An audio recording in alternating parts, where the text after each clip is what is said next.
போகிறோன்னா tax deduction on home loan interest. So இது முன்னாடி வீடியோவில் நம்ம என்ன பார்த்துருப்போம்னா டிடக்ஷன்ஸ் ஃபார் ஹோம் லோனு பார்த்துருப்போம். Deduction for house property. ஒன்று ஸ்டாண்டர்ட் டிடக்ஷன் 30%, இன்னொன்று வந்து ஹோம் லோன் இன்ட்ரெஸ்ட்னு. ஸோ இந்த வீடியோவில் ஹோம் லோன் இன்ட்ரெஸ்ட்டோட டீட்டெயில்ஸ் இன்னும் டீப்பாக பார்க்க போகிறோம். எவ்வளோ வரைக்கும் நம்ம வந்து டிடக்ஷன்ஸ் காமிச்சிக்கலாம், ஸோ அதோட கண்டிஷன்ஸ் என்ன, அதெல்லாமே பார்க்க போகிறோம். ஸோ ஃபர்ஸ்ட் வந்து homeowners can claim a deduction of up to 2 lakh rupees. So 1.5 lakh if you are filing returns for financial year 2014. 13-14 financial year நீங்கள் ஃபைல் பண்ணிங்கன்னா maximum 1.5 lakh. Other than that வந்து அதுக்கப்புறம் financial இயர்ஸ்க்கு எல்லாமே maximum 2 lakhs வந்து on their home loan interest if the owner or his family resides in the house property. இம்பார்ட்டண்ட்டான point.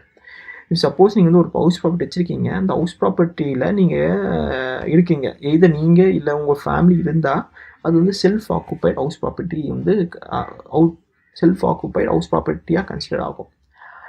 அதில் அதுக்கு நீங்கள் ஹோம் லோன் எடுத்திருக்கீங்க, அந்த இன்ட்ரெஸ்ட் வந்து மேக்ஸிமம் 2 lakhs வரைக்கும் அந்த அந்த அசஸ்மெண்ட் இயருக்கு நீங்கள் வந்து கிளைம் பண்ணிக்கலாம். கிளைம் இன் தி சென்ஸ் டிடக்ஷன்ஸை காமிச்சிக்கலாம். இது வந்து செல்ஃப் ஆக்குபைட் ஹவுஸ் ப்ராப்பர்ட்டிக்கு. சப்போஸ் நீங்கள் வந்து உங்கள் ஹவுஸ் ப்ராப்பர்ட்டி ரெண்ட்டுக்கு விற்றுருக்கீங்கன்னா வேறு conditions. If you have rented the house, if you have rented out the property, the entire interest on the home loan is allot as deduction. இப்போ எக்ஸாம்பிள்னா இப்போ நீங்கள் வந்து ஹவுஸ் ப்ராப்பர்ட்டி ரெண்ட்டுக்கு விற்றுனீங்கன்னா அதோட டோட்டல் இன்ட்ரெஸ்ட், இப்போ சப்போஸ் 4 lakh இருந்தாலும் 5 lakhs rupees interest இருந்தாலும் அது எல்லாமே வந்து செக்ஷன் 24 நம்ம வந்து டிடக்ஷன்ஸை காமிச்சிக்கலாம். அது வந்து எப்போ வரைக்கும்னா டில் ஃபினான்ஷியல் இயர் 2016 வரைக்கும், 2016-17 வரைக்கும் அது வந்து இருந்தது. அதுக்கப்புறம் என்ன பண்ணாங்கன்னா புது லாவை இன்செர்ட் பண்ணிட்டாங்க, புது ரூலை இன்செர்ட் பண்ணிட்டாங்க. என்னன்னா டில் financial year 2016-17 laws under the head house property could be set off against the other heads of income without any limit. என்ன சொல்கிறதுனா, உங்களுக்கு சப்போஸ் உங்களோட இன்கம் ஃப்ரம் சேலரி வந்து 6 lakh rupees வச்சுக்கலாம், உங்களோட லாஸ் ஃப்ரம் ஹவுஸ் ப்ராப்பர்ட்டி வந்து 4 lakh rupeesனா டில் financial year 2016 வரைக்கும் அந்த 6 lakh rupees வந்து உங்களோட taxable income minus 4 lakh rupees. So உங்களோட டேக்ஸபிள் இன்கம் வந்து 6 lakhலேருந்து 2 lakh கம்மியாக இருக்கும் டில் 2016-17 ஃபினான்ஷியல் இயர் இருக்கும். ஆனால் இப்போ என்ன ஆச்சுன்னா from financial year 2017-18 such set of losses has been restricted to rupees 2 lakh. So என்ன ஆயிடுச்சுன்னா இப்போ நீங்கள் வந்து உங்களோட டோட்டல் ஹவுஸ் ப்ராப்பர்ட்டி லாஸ் வந்து 4 lakh. ஆனால் ஃபினான்ஷியல் இயர் 2017-18 அப்புறம் நீங்கள் மேக்ஸிமம் 2 lakh வரைக்கும் வந்து டிடக்ஷன்ஸ் காமிக்கலாம்.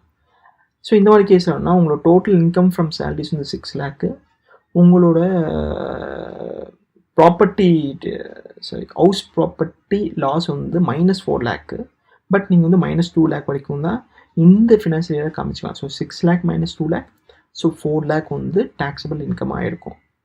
பேலன்ஸ் மைனஸ் 2 lakh rupees வந்து நம்ம நெக்ஸ்ட் 8 அசஸ்மெண்ட் இயருக்கு கேரி ஃபார்வர்ட் பண்ணிக்கலாம். கேரி ஃபார்வர்ட்னா நெக்ஸ்ட் அசஸ்மெண்ட் இயருக்கு உங்களுக்கு சப்போஸ் உங்கள் ஹோம் லோனுக்கு வந்து இன்ட்ரெஸ்டே இல்லை, எல்லாமே வந்து இன்ட்ரெஸ்ட் ஃபுல்லாக பே பண்ணிட்டீங்கன்னா அப்போ வந்து திரும்பி நீங்கள் வந்து யூஸ் பண்ணிக்கலாம், ஏன்னா கேரி ஃபார்வர்ட் பண்ணியிருப்பீங்க.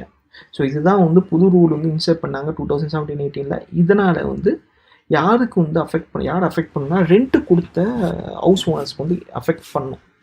செல்ஃப் ஆக்குபைடுக்கு வந்து அஃபெக்ட் பண்ணாது. ஏன்னா வந்து அது அந்த செல்ஃப் ஆக்குபைடில் வந்து நீங்கள் எய்தர் வந்து 2 lakhs மேலே இருந்தாலும் கூட உங்களை வந்து 2 lakhs வரைக்கும் தான் டிடெக்ட் பண்ணணும். ஸோ இந்த இதில் வந்து செல்ஃப் ஆக்குபைடில் பெரிய டிஃப்ரென்ஸ் இல்லை, ஆனால் ரெண்ட்டுக்கு விட்டவங்களுக்கு வந்து கொஞ்சம் அஃபெக்ட் பண்ணியிருக்கு. And then conditions to claim 2 lakh rupees rebate. So என்னென்ன கண்டிஷன்ஸ்லாம் சாட்டிஸ்ஃபை பண்ணால் நம்ம இந்த 2 lakh rupees வந்து டிடக்ஷன்ஸ் கீழே காமிச்சிக்கலாம்.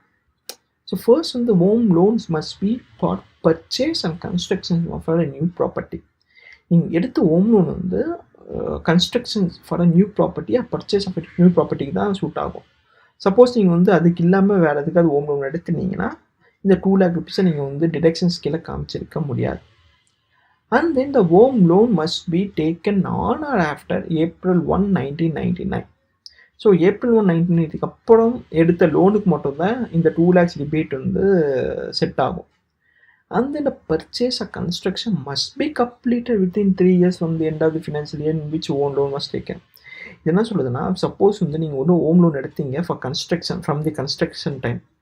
ஸோ நீங்கள் கன்ஸ்ட்ரக்ஷன் டைம் எடுக்கிறதுனால நீங்கள் அந்த வித்தின் 3 இயர்ஸ்க்குள்ளேயே அந்த கம்ப்ளீட் கன்ஸ்ட்ரக்ஷனை முடிக்கணும். முடிக்கலைன்னா அந்த 2 lakh ரிபேட் எடுக்க முடியாது. ஸோ அப்போ என்ன ஆகும்னா, if the construction of the property is not completed within 3 years, the deduction on home loan interest shall be limited to 30,000 rupees. So 2 lakhs rupees வரைக்கும் டிடக்ஷன்ஸ் வந்து செக்ஷன் 24 கீழே நீங்கள் கிளைம் பண்ணிக்கணும்னா வித்தின் 3 இயர்ஸ்க்குள்ளேயே நீங்கள் வந்து வீடு கட்டிடணும். ஆனால் இது என்ன ஆச்சுன்னா, திரும்பி ஒரு புது ரூலை இன்சர்ட் பண்ணாங்க. என்னன்னா, this period has been extended to 5 years in budget 2016. இந்த ரூல் வந்து நல்லதுக்கு தான். ஸோ 5 years 3 இயர்ஸ்லேருந்து 5 இயர்ஸ்க்காக மாறிடுச்சு. Which is applicable from financial year 2016 and 17. இது ஒரு நல்ல rule. And then if the loan was taken same rule தான். நெக்ஸ்ட் வந்து if the loan has been taken for reconstruction, repair or renewal, only 30,000 shall be allowed as a deduction. Suppose நீங்கள் home loan வந்து புது வீட்டுக்காக எடுக்காமல் பழைய வீட்டு வந்து ரீகன்ஸ்ட்ரக்ஷன் இல்லை ரிப்பேர் ஒர்க்கு இல்லை வந்து ரெனிவல் பண்ணுறதுக்கு ஏதாவது எடுத்துனீங்கன்னா மேக்ஸிமம் 30,000 வரைக்கும் தான் நீங்கள் வந்து செக்ஷன் 24 கீழே வந்து இன்ட்ரெஸ்ட் வந்து கிளைம் பண்ணிக்கலாம், which comes under tax deduction on home loan interest.